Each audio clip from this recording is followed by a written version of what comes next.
Cuando hubo obtenido placer, Khal Drogo se levantó de las mantas de dormir, imponente como un torreón. La luz rojiza de los braseros le arrancaba destellos de la piel oscura como el bronce y destacaba las líneas tenues de antiguas cicatrices en el pecho amplio. El pelo suelto, negro como la tinta, le caía sobre los hombros y por la espalda, más allá de la cintura. Su miembro tenía un brillo húmedo. El Khal tenía los labios fruncidos bajo los largos bigotes. El semental que monta el mundo no necesita sillas de hierro. Dany se incorporó sobre un codo para mirarlo, tan alto, tan magnífico. Lo que más le gustaba era su cabello. Nunca se lo había cortado porque no conocía la derrota. La profecía dice que el semental cabalgará hasta los confines de la tierra, dijo. La tierra termina en el mar de sal negra, replicó Drogo al instante. Mojó un paño en un barreño de agua tibia para limpiarse el sudor y el aceite de la piel. Caballo no puede cruzar agua envenenada. En las ciudades libres hay miles de barcos, le dijo Dany como tantas veces antes. Caballos de madera con 100 patas que vuelan sobre el mar con alas llenas de viento.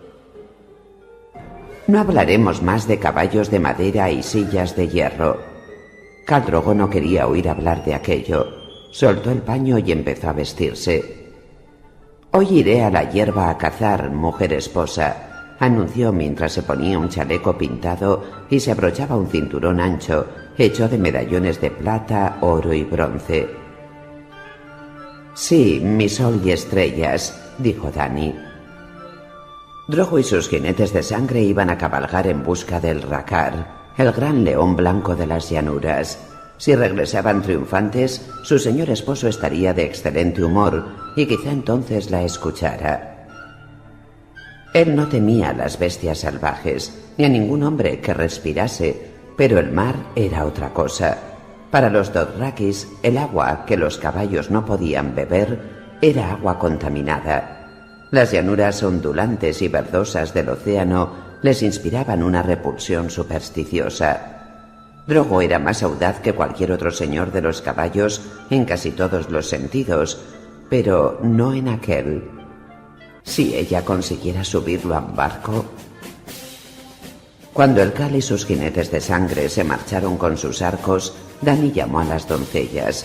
Se sentía tan gruesa y torpe que agradecía la ayuda de sus manos fuertes y hábiles, cuando en el pasado la había incomodado su manera de revolotear en torno a ella. La limpiaron bien y la vistieron con sedas sueltas y vaporosas. Mientras Dorea le cepillaba el cabello, envió a Hiki a buscar a Ser Jorah Mormont. El caballero acudió al instante. Llevaba polainas de piel de caballo y chaleco pintado, como cualquier otro jinete. Tenía el pecho amplio y los brazos musculosos cubiertos de vello negro. «Princesa mía», dijo, «¿en qué puedo serviros?»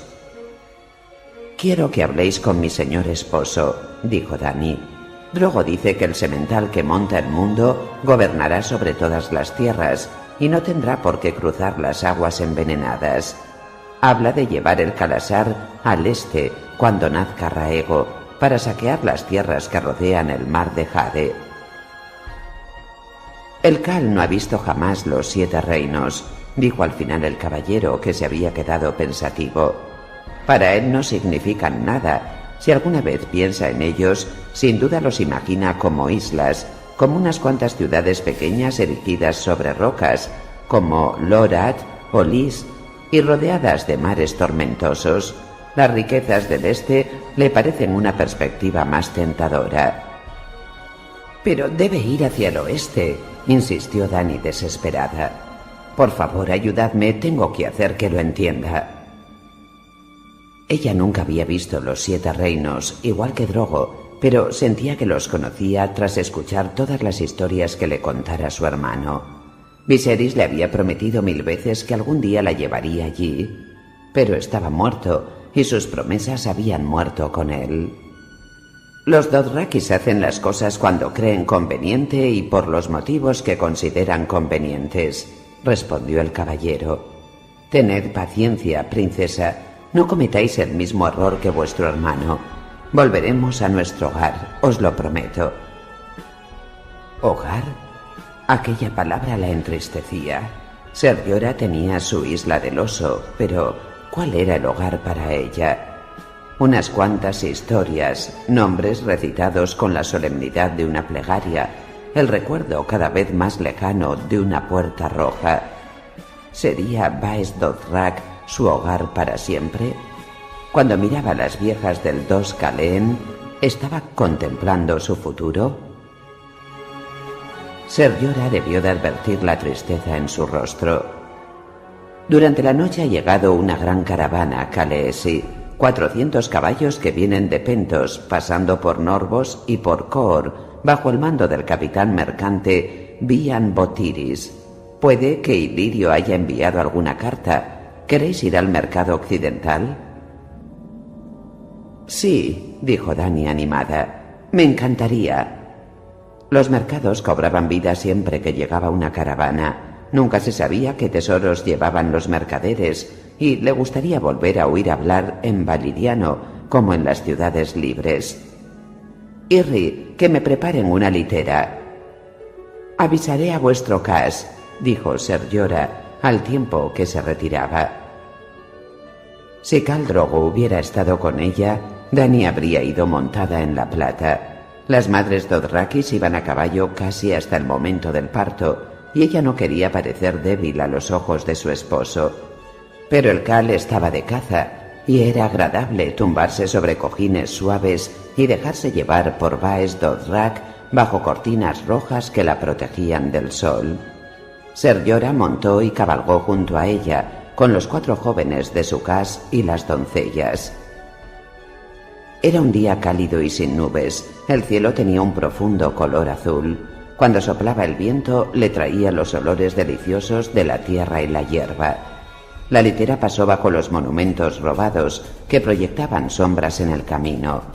Dany examinó los rostros de los héroes muertos y los reyes olvidados. Se preguntó si los dioses de las ciudades quemadas aún escuchaban plegarias. Si no fuera de la sangre del dragón, meditó con melancolía, esto podría ser mi hogar. Era la Kaleesi. Tenía un hombre fuerte y un caballo rápido, doncellas que la servían, guerreros que la protegían y un lugar de honor reservado en el Dos Caleen para cuando se hiciera vieja. Y en su vientre crecía un hijo que algún día dominaría el mundo. Cualquier mujer se conformaría con eso, pero el dragón no. Tras la muerte de Viserys, Daenerys era la última, no quedaba nadie más. Ella era la semilla de reyes y conquistadores, igual que el niño que llevaba dentro. No debía olvidarlo jamás. El mercado occidental era una gran plaza de tierra batida, rodeada de edificaciones de ladrillo de barro cocido, establos para animales y tabernas encaladas. En el suelo sobresalían prominencias, como los dorsos de grandes bestias subterráneas, fauces negras abiertas que llevaban a cavernas inmensas, muy frescas, que servían como almacenes. El centro de la plaza era un laberinto de tenderetes y pasadizos retorcidos, con un entoldado de hierba trenzada. Cuando llegaron había un centenar de mercaderes y comerciantes descargando mercancías e instalando tenderetes, pero aún así el inmenso mercado parecía silencioso y desierto en comparación con los populosos bazares que Dany recordaba de Pentos y de otras ciudades libres. Ser Llora le había explicado que las caravanas llegaban a Baes Dothrak procedentes del este y del oeste, pero no tanto para vender cosas a los Dothrakis como para comerciar entre ellos.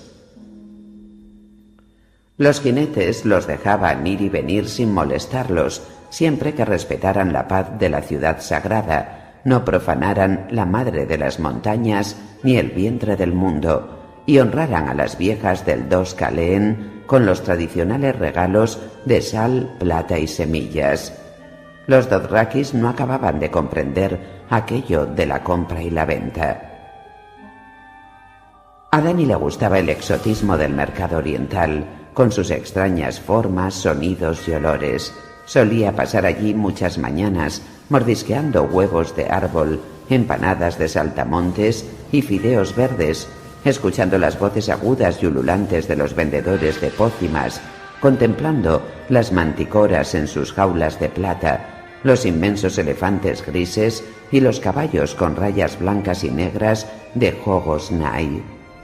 También le gustaba observar a los que pasaban, los asai morenos y solemnes, los kartín altos y pálidos, los hombres de yiti con ojos brillantes y sombreros con colas de mono, las doncellas guerreras de Vayasabad, Samiriana y Kayakayanaya, con anillos de hierro en los pezones y rubíes en las mejillas, y hasta los severos y aterradores hombres sombríos que se llenaban de tatuajes el pecho, los brazos y las piernas y ocultaban los rostros detrás de máscaras.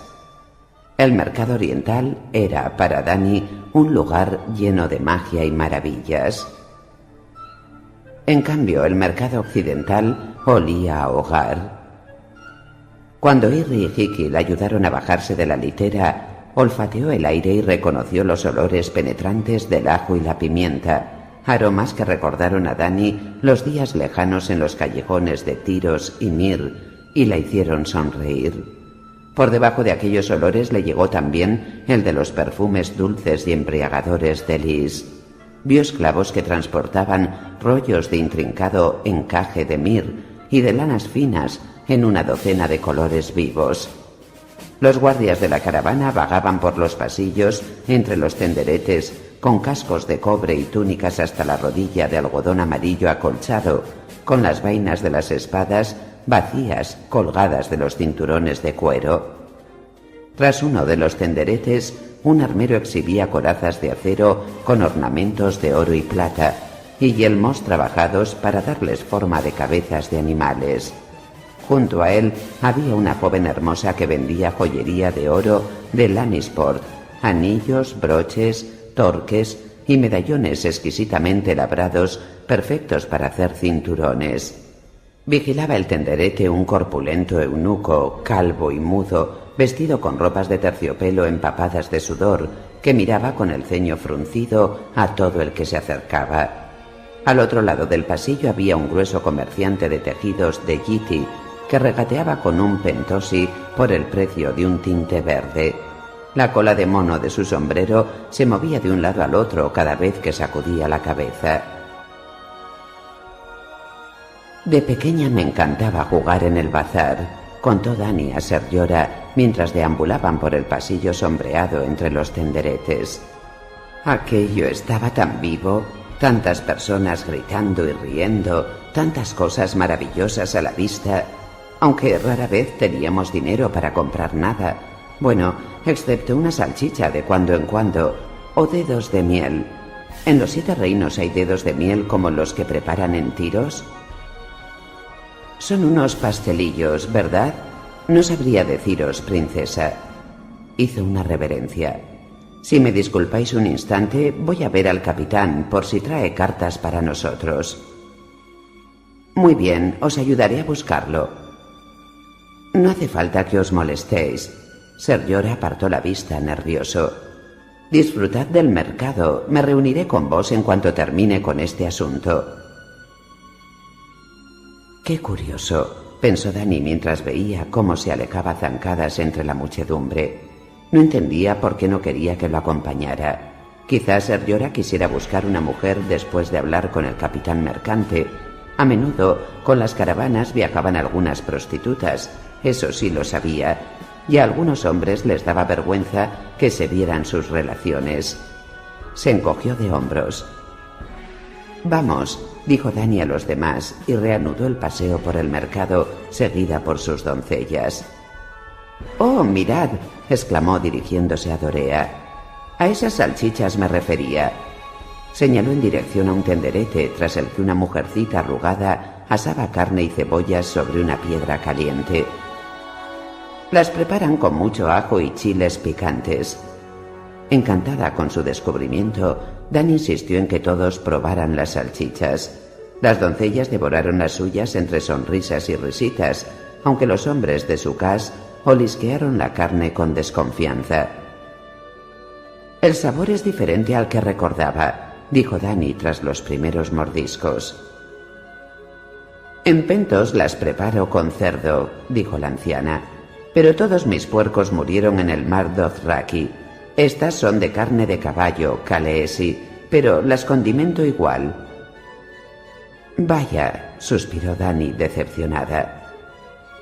En cambio, a Cuaro le gustó tanto la salchicha que se comió otra, y Rakaro, para saludarlo, se comió 3 más, tras lo cual eructó de manera sonora. Dani se echó a reír. «No os oíamos reír desde que Drogo coronó a vuestro hermano, el Khal Ragaz», dijo Irri. «Me alegra veros así, Khaleesi». Dani sonrió con timidez. A ella también le gustaba reír. Volvía a sentirse casi una niña. Dedicaron media mañana a recorrer el mercado. Vio una hermosa capa con plumas que venía de las Islas del Verano y se la regalaron. Ella a cambio dio al mercader un medallón de plata de su cinturón. Era la costumbre entre los Dothrakis. Un vendedor de pájaros enseñó a un loro verde y rojo a decir su nombre, y Dani volvió a reírse, pero no se lo llevó. ¿Qué podía hacer con un loro verde y rojo en un calasar? En cambio sí cogió una docena de botellitas de aceites perfumados, los aromas de su infancia. Solo tenía que cerrar los ojos y olerlos, y volví a ver la casa grande de la Puerta Roja. Dorea miró con ojos ansiosos un amuleto de fertilidad en el tenderete de un mago, y Dani lo cogió para ella, pensando que luego tendría que buscar algo también para Irri y Hiki.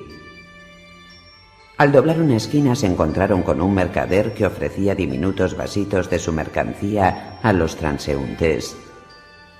«Tintos dulces», proclamaba en excelente Dothraki.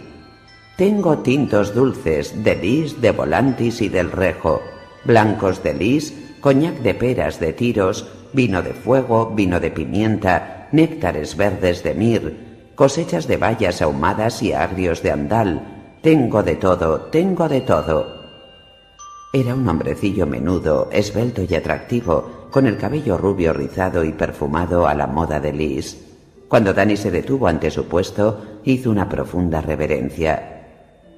«¿Quiere probar algo la Khaleesi? Tengo un tinto dulce de Dorn, mi señora. Su sabor canta a ciruelas, a cerezas y a roble oscuro. ¿Un barril, una copa, un traguito? Después de probarlo le pondréis mi nombre a vuestro hijo». «Mi hijo ya tiene nombre, pero probaré vuestro vino veraniego», dijo Dani sonriente en valiriano, en el valiriano que se hablaba en las ciudades libres. Las palabras le salieron con dificultad. Hacía mucho tiempo que no hablaba el idioma. «Solo un traguito, si sois tan amable». Seguramente el mercader la había tomado por Dothraki en vista de las ropas que llevaba, el pelo aceitado y la piel bronceada por el sol. La miró atónito. «Mi señora, ¿sois de Tiros? ¿Es posible?» «Puede que hable como los tirosis y que mi atuendo sea Dothraki, pero soy occidental, de los reinos del poniente», le respondió Dani. «Tenéis el honor de hablar con Daenerys de la casa Targaryen», dijo Dorea, adelantándose hasta situarse junto a ella. «Daenerys de la tormenta, Khaleesi de los jinetes y princesa de los 7 reinos». «Princesa», dijo el comerciante de vinos poniéndose de rodillas e inclinando la cabeza. «Levantaos», le ordenó Dani. «Sigo queriendo probar ese vino veraniego del que hablabais». «¿Ese?» El hombre se levantó. «Una porquería de Dorn. No es digno de una princesa. Tengo un tinto seco del Rejo, tostado y delicioso. Permitid que os lo regale». «Me honráis, ser», murmuró con voz dulce. En las visitas de Khal Drogo a las ciudades libres, su esposo se había aficionado a los buenos vinos y sabía que aquella cosecha tan noble lo complacería. «El honor es mío». El comerciante rebuscó en la parte trasera del tenderete y volvió con un barrilito de roble.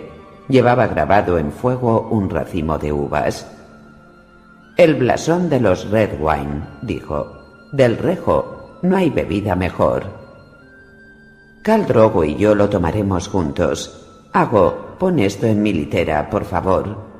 El comerciante de vinos sonrió de oreja a oreja cuando el Dothraki cogió el barrilito.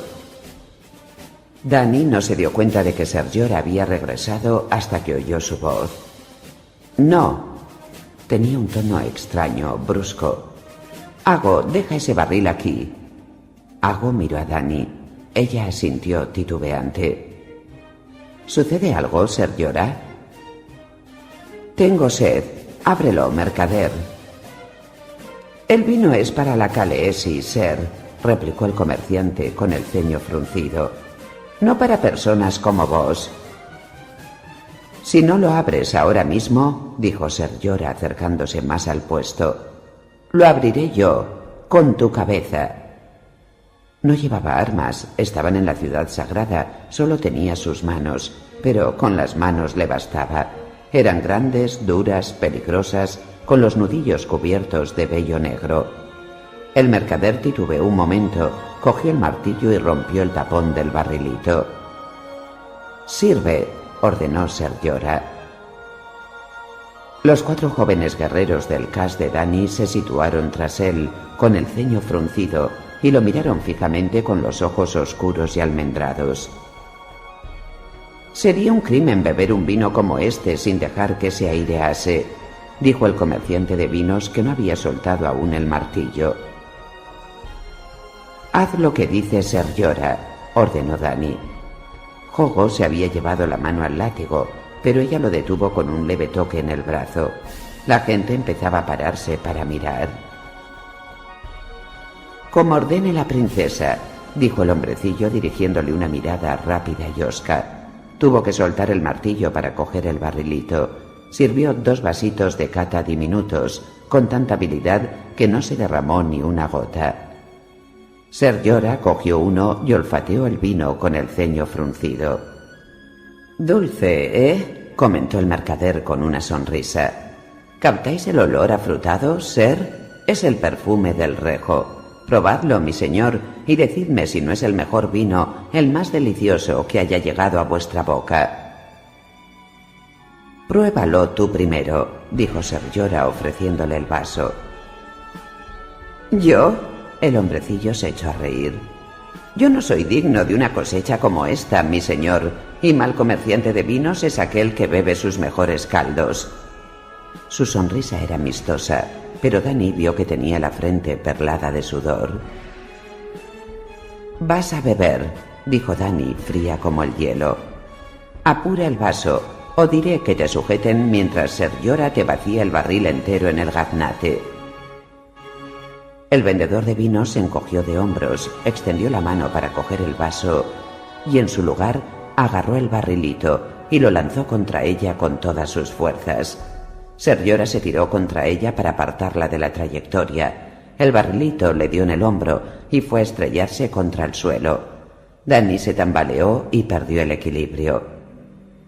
«¡No!», gritó, echando los brazos hacia adelante para amortiguar la caída.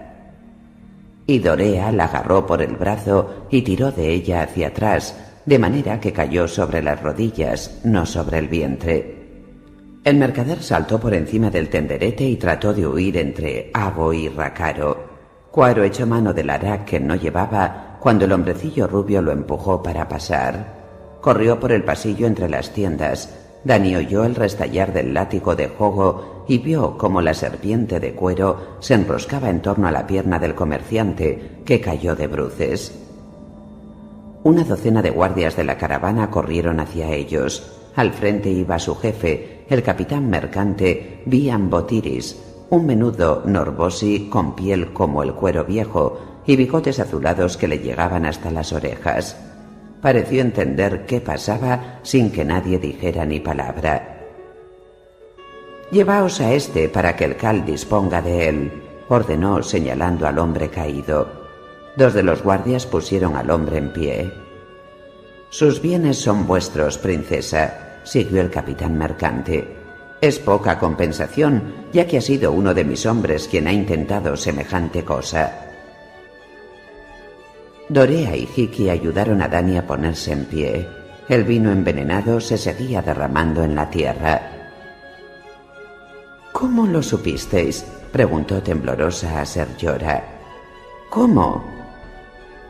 No lo supe hasta que ese hombre se negó a beber, Khaleesi, pero tras leer la carta del Magister Illyrio me temía algo.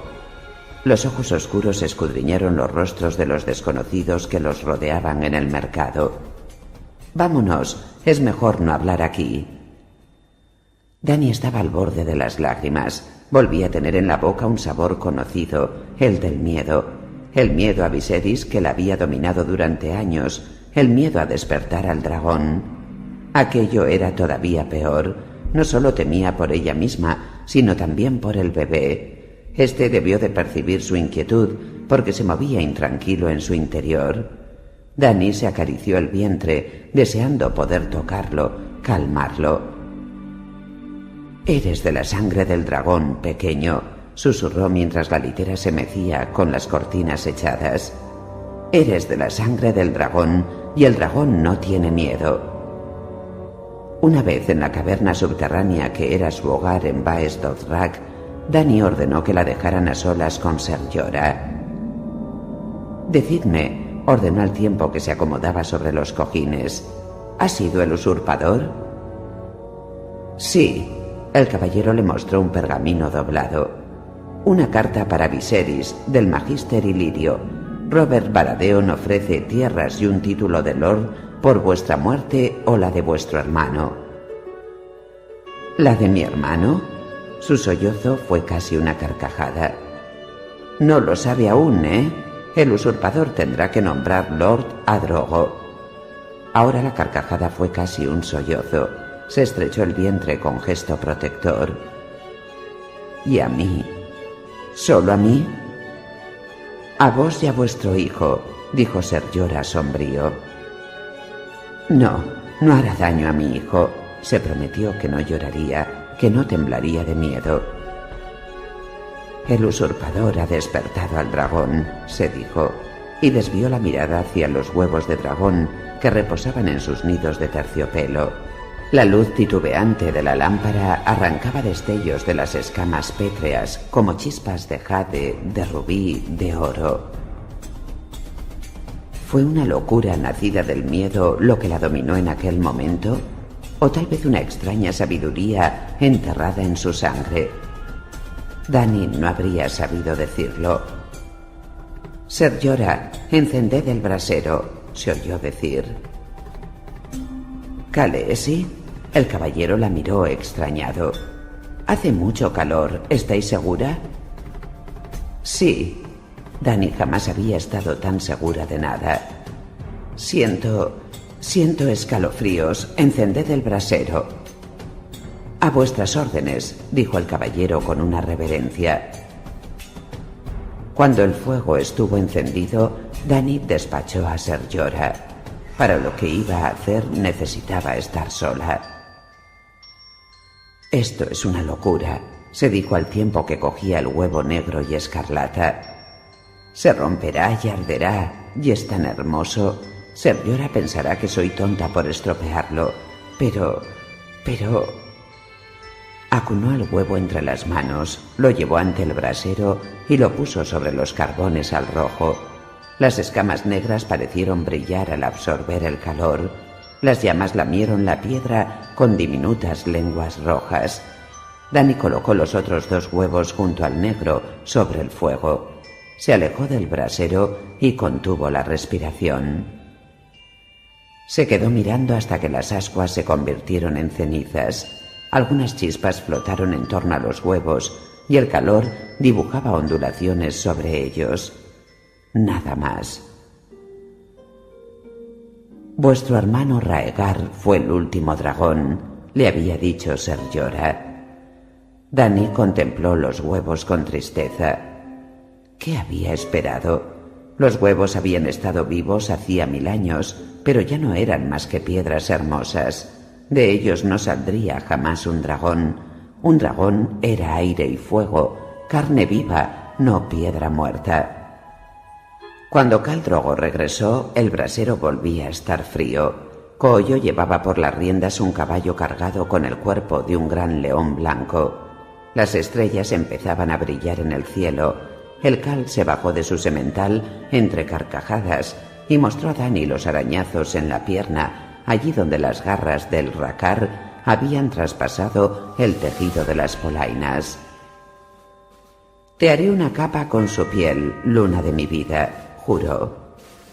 Las risas cesaron cuando Dany le contó lo que había sucedido en el mercado. Khal Drogo se quedó en silencio. «Este envenenador ha sido el primero», le advirtió Ser Jorah Mormont. «Pero no será el último. Muchos hombres arriesgarían lo que fuera por un título de lord». «Ese vendedor de venenos huyó de la luna de mi vida», dijo al final Drogo después de estar un rato en silencio. «Ahora correrá tras ella. Eso hará. Jogo, Jorah el Ándalo, a cada uno de vosotros os digo esto. Elegid cualquiera de mis caballos y será vuestro. Cualquiera excepto el mío y la plata, que fue mi regalo a la luna de mi vida. Eso os obsequio por lo que habéis hecho. Y a Rhaego, hijo de Drogo, el semental que montará el mundo, a él también le prometo un regalo. A él le entregaré esa silla de hierro en la que se sentaba el padre de su madre. A él le entregaré los 7 reinos. Eso haré yo, Drogo, Khal». Alzó la voz y levantó el puño hacia el cielo. «Llevaré mi Khalasar hacia el oeste, a donde termina el mundo. Montaré en los caballos de madera que cruzan el agua de sal negra, como ningún otro Khal ha hecho antes. Mataré a los hombres de los vestidos de hierro y derribaré sus casas de piedra. Violaré a sus mujeres, tomaré a sus hijos como esclavos y traeré sus dioses a Baes Dothrak para que se inclinen bajo la madre de las montañas. Lo juro, yo, Drogo, hijo de Barbo, lo juro ante la madre de las montañas, las estrellas son testigo». El Khalasar partió de Baes Dothrak 2 días después, hacia el sudoeste por las llanuras. Khal Drogo iba a la cabeza, a lomos de su garañón rojizo. Daenerys iba a su lado, montada en la plata. El vendedor de vinos corría tras ellos, desnudo, a pie, encadenado por la garganta y las muñecas. Las cadenas iban atadas al cabestro de la plata de Dany. Mientras montara, tendría que correr tras ella, descalzo y tambaleante. No le sucedería nada mientras mantuviera su ritmo.